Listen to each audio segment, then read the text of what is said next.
Disclaimer: this content is only for mature audiences. Viewer discretion is advised. I never expected my marriage to take such a wild turn. When I said yes to my husband's idea, I thought I was being open-minded, adventurous even. But now, as I sit here replaying everything in my mind, I can't help but wonder, was this the biggest mistake of my life? It all started on an ordinary evening, the kind where you curl up on the couch after a long day, scrolling mindlessly through your phone while your partner absent-mindedly flips through TV channels. My husband, Daniel, turned to me, a mischievous glint in his eye, and said, "Babe, what if we tried something different? Something exciting?" Now, let me be clear, Daniel has always been the spontaneous one in our relationship. He thrives on new experiences, while I'm the type to read a dozen reviews before trying a new restaurant. So, when he proposed his idea, I hesitated. A tiny voice inside my head whispered, "Is this really a good idea?" But then, there was another voice, one that craved change, adventure, something to break the comfortable, predictable rhythm of our lives. So, I said yes. At first, it felt thrilling, like stepping into a new world where the rules of our usual life didn't quite apply. We laughed, we talked about how this could be a game changer, something that could bring us closer in ways we never imagined. But as the days passed, that initial excitement started to fade, replaced by something I couldn't quite put into words. It was like walking on a tightrope, realizing halfway across that the safety net you thought was there wasn't. And then, things started happening. Little things at first, subtle shifts in our conversations, moments of silence that stretched just a little too long, looks that felt different but were impossible to interpret. It was as if we had opened a door we weren't fully prepared to walk through. And once that door was open, there was no going back. I won't lie, part of me wanted to ignore the nagging feeling in my gut, to convince myself that this was just a phase, that would adjust and everything would be fine. But deep down, I knew. I knew that something had changed between us. And then came the moment I realized the truth, the moment I knew that saying yes had set something in motion that I could no longer control. A moment that made my heart pound in my chest, my palms sweat, and my mind race with the terrifying possibility that I had just made a mistake I couldn't take back. But before I tell you what happened next, let me ask you, what would you have done? Have you ever made a split-second decision that you later questioned? Let me know in the comments, and if you think you can guess where this is going, drop your predictions below. Trust me, this story is just getting started. Small Blue Diamond, don't forget to like, subscribe, and hit that notification bell, because in the next part, things take an unexpected turn and I promise, you won't see it coming. I should have trusted my gut. That uneasy feeling, the tiny voice in my head telling me to slow down, to think twice, I ignored it. Maybe I wanted to prove something to myself, or maybe I just wanted to prove something to Daniel. Either way, there was no turning back now. At first, everything seemed fine. We acted normal, went about our days like we always did, morning coffee, rushed goodbyes before work, quick texts throughout the day. But beneath that routine, something had shifted. It was in the way Daniel looked at me, almost as if he was trying to figure out if I was feeling what he was feeling. It was in the way our conversations felt slightly off, like we were both tiptoeing around something neither of us wanted to admit. Then came the night that changed everything. I remember it so clearly. We were sitting at the dinner table, the usual hum of the TV in the background, our plates half empty. I wasn't hungry, though.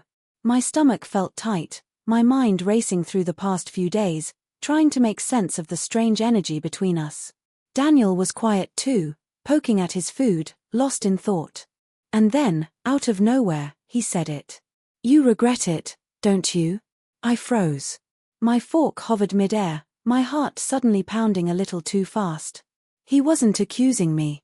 His voice was calm, maybe even a little sad. But the question hung between us like a heavy weight, one I wasn't sure how to lift. Did I regret it? The truth was, I don't know what to think right now. Daniel nodded slowly, his eyes searching mine. And for the first time since this all started, I saw it, the doubt. The uncertainty. Maybe even guilt. That was the moment I knew he was feeling it too. I wanted to ask him if he thought we had made a mistake, but I was afraid of the answer. Because if he said yes, If he admitted that this had been the wrong choice, then what? Could we take it back? Could we fix whatever was shifting between us before it was too late? I didn't get the chance to ask. Because at that exact moment, Daniel's phone lit up on the table. A message. He saw it before I did. His whole expression changed, just for a second, but I caught it. A flicker of something I couldn't quite place. And that was the moment I realized. I wasn't just afraid of what we had done. I was afraid of what was coming next. What do you think was in that message? Drop your guesses in the comments, and don't forget to like and subscribe because trust me, this story is just getting started. Daniel hesitated before picking up his phone, his fingers tightening around it just a little too much. I wasn't supposed to notice, but I did. The way his jaw tensed, the way his eyes flickered across the screen a second too long. Something was off. Who is it? I asked, keeping my voice casual, though my pulse was anything but. He glanced at me, forcing a small smile. Just work. Work. A safe answer. An easy answer. But something in the way he said it made me uneasy. Normally, he wouldn't even blink before tossing his phone aside, complaining about late-night emails. But tonight, he kept the phone in his hand, screen tilted away from me. I swallowed, forcing myself to breathe. Maybe I was overthinking. Maybe it really was just work, and I was letting my own doubts get the best of me. But deep down, I knew. I knew that message had something to do with us. With what we had done. The air between us grew heavier. The sound of the TV, once background noise, now felt too loud, too distracting. My mind raced through possibilities. Did he regret everything more than he was letting on? Was he talking to someone about it? Or worse, was there something he wasn't telling me? I pushed my plate away, no longer interested in dinner. I need some air. Without waiting for a response, I got up and stepped onto the balcony. The night breeze was cool against my skin, but it did nothing to calm the storm in my chest. I leaned against the railing, staring out at the city lights, my thoughts spiraling. And then, I heard it. The soft ding of a new message. I turned my head just slightly, just enough to see Daniel through the glass door. He was still at the table, staring at his phone, his thumb hovering over the screen like he wasn't sure whether to reply. I wanted to pretend it was nothing. I wanted to convince myself that whatever was happening wasn't as bad as it felt. But I had seen too many movies, heard too many stories, and I knew when someone starts acting different, when the energy shifts, when your gut tells you something is wrong, it usually is. I wasn't ready for this conversation. I wasn't ready to hear the truth, whatever it was. But at the same time, I couldn't ignore it. Taking a deep breath, I stepped back inside. Daniel, I said, keeping my voice steady. Are you hiding something from me? For a split second, I saw it again. That flicker of hesitation, the slightest pause before his expression softened into something unreadable. Of course not, he said smoothly. Why would you think that? I wanted to believe him. I really did. But as the night stretched on and Daniel's phone kept lighting up, I realized something. Whatever was happening, we had just crossed into dangerous territory. What do you think Daniel is hiding? Drop your theories in the comments, and don't forget to like and subscribe because things are about to get even more complicated. I didn't sleep that night. I lay there in the dark, staring at the ceiling, listening to Daniel's steady breathing beside me. Every time I closed my eyes, my mind filled with questions. What was he hiding? Why wouldn't he just tell me the truth? Or worse, was the truth something I wasn't ready to hear? At some point, exhaustion pulled me under, but it wasn't restful. My dreams were fragmented, filled with half-heard whispers and shadows that felt too real. And when I woke up, Daniel was already out of bed, his phone missing from the nightstand. The apartment was quiet. Too quiet. The kind that made you feel like something was off, even if you couldn't quite put your finger on it. I found him in the kitchen, standing by the window, phone in hand. He hadn't heard me come in. His shoulders were tense, his thumb moving slowly over the screen. I took a step closer, my pulse pounding. Who keeps texting you? He turned, startled. For a split second, I saw guilt flash across his face before he masked it with something else, something unreadable. "It's nothing," he said too quickly, slipping his phone into his pocket. Nothing. That word again. The one people use when it's definitely something. I folded my arms, trying to keep my voice steady. "Daniel, I'm not stupid. You've been acting different ever since I stopped myself, lowering my voice. Ever since we agreed to this." His jaw tightened. "I'm not acting different."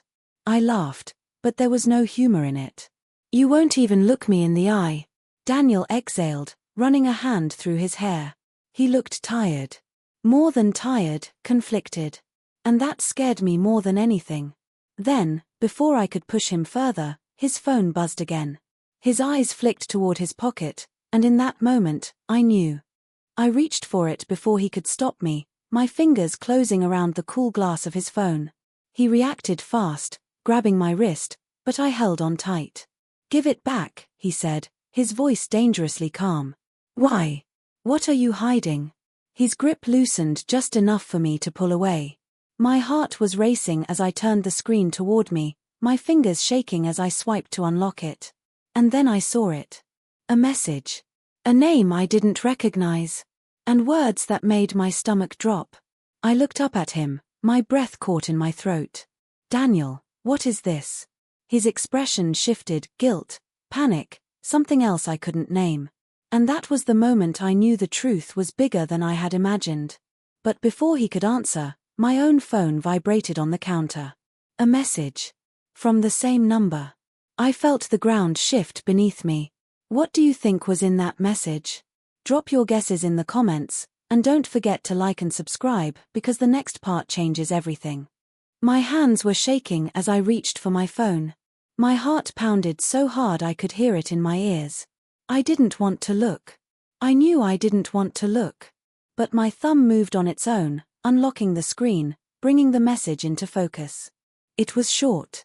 Just a few words. But they sent a chill through my entire body. "You should have never said yes." I read it twice, 3 times, hoping I was imagining things. My stomach clenched. Who was this?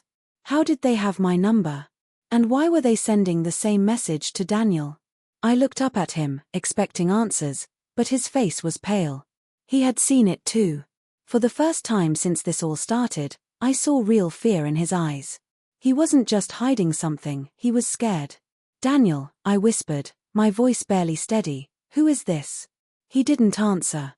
He just reached out and took my phone from my hand, his grip tight, his thumb hovering over the message like he was debating whether to delete it. But it was too late. I had already seen it. "Daniel," I said again, louder this time. "Tell me the truth. Right now." He exhaled sharply, rubbing his forehead. "I don't know," he muttered. "I don't." He stopped mid-sentence, his head snapping toward the door. A sound. Faint. Barely there. But we both heard it. A soft tap, tap, tap. Someone was outside. My breath hitched. My mind raced through a dozen terrifying possibilities. A neighbor. A delivery. But it was late. Too late. Daniel's entire posture changed. His shoulders squared, his breathing slowed, his jaw clenched like he was preparing for something. He moved toward the door. I grabbed his arm. "Don't." He hesitated. Then, against all logic, he reached for the handle. I wanted to stop him. Every instinct in my body screamed at me to run, to hide, to do anything but let that door open. But before I could say another word, Daniel pulled it open. And the hallway was empty. A long, eerie silence stretched between us. The air felt too still. Too heavy. My eyes darted to the floor, searching for a note, a package, something. But there was nothing. Then Daniel took a step forward, just one. Just enough for me to see the single object lying near the doorframe. A phone. Not mine. Not his. Someone else's. My breath caught. Daniel reached down slowly, his fingers wrapping around it. The screen was cracked, but when he pressed the side button, it lit up. A message was already typed out in the text box, waiting to be sent. "It's already too late." I felt my stomach twist into knots. Too late for what? What do you think is happening? Who left the phone? Drop your theories in the comments, and don't forget to like and subscribe because trust me, you won't see what's coming next. Daniel's hands were trembling as he held the phone. My chest tightened as I watched his face, waiting, dreading whatever came next. The message on the screen, waiting to be sent a shiver through my body. It's already too late. Too late for what? Daniel swallowed hard. Without a word, he pressed the screen. The message disappeared. He had sent it. What are you doing? I whispered, my voice barely audible over the pounding in my ears. He exhaled shakily. I don't know, he muttered. I don't know what else to do. And then, before I could say another word, his phone vibrated in his pocket. Another message. This time, I didn't wait for him to check it. I reached for it myself, unlocking the screen. Unknown number. Check your email. A chill ran down my spine. Daniel hesitated only for a second before tapping open his inbox. My breath caught when I saw the subject line, final warning. He opened it. The email contained nothing but an attachment. A video file. Neither of us moved. My fingers curled into fists. I could feel my heartbeat in my throat. I did not want to see what was in that video. But I had no choice. Daniel tapped on the file. The screen flickered, and the video started playing. At first, there was only darkness. Then the image cleared, grainy, but recognizable. My stomach turned to ice. It was us. The two of us sitting in our living room. Talking. Laughing. The video had been recorded from inside our apartment. I took a step back, my head spinning. How is this possible? My voice cracked. Daniel's face had gone pale. He looked around wildly, his breath ragged. Then I saw it. The realization in his eyes. He turned, moving fast, grabbing the lamp from the side table and yanking it toward him. The lampshade toppled, and underneath, barely visible against the base, was a tiny black dot. A camera. A hidden camera. A sharp, strangled noise escaped my throat. How long had it been there? Who had been watching us? Before I could think, before I could process, Daniel's phone rang. An unknown number. He didn't answer. He just stared at it, his entire body frozen. But the ringing didn't stop. And then, just as suddenly, it did. A text appeared. Unknown number. You should have never said yes. I gasped. My knees felt weak. My head spun as the truth hit me like a freight train. This wasn't just about Daniel. It wasn't just about me. We weren't just being watched. We were being punished. For what? I still didn't know. But someone out there did. And they weren't done with us yet. Who do you think is behind it? Let me know in the comments. And don't forget to like and subscribe because the real nightmare is just beginning. Daniel's phone slipped from his fingers, clattering onto the floor. My breath came in short, shallow gasps as my mind raced through everything that had just happened. The messages. The hidden camera. The warning. Someone had been watching us, controlling us like pieces on a chessboard. But why? Daniel ran a hand through his hair, his eyes darting around the apartment like he expected to see someone lurking in the shadows. We need to go, he said, his voice tight. Now. I didn't argue. I grabbed my bag, barely stopping to put on my shoes. My instincts screamed at me to get out, to run and never look back. But just as we reached the door, my phone vibrated again. Another message. Unknown number. Too late. Look outside. I froze. My fingers trembled as I reached for the curtain, barely able to breathe. I pulled it back just enough to see the street below. A black car. Idling at the curb.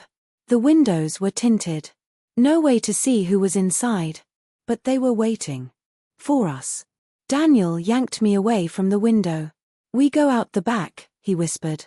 Heart pounding, I followed him. We moved fast, slipping through the fire escape and making our way down to the alley.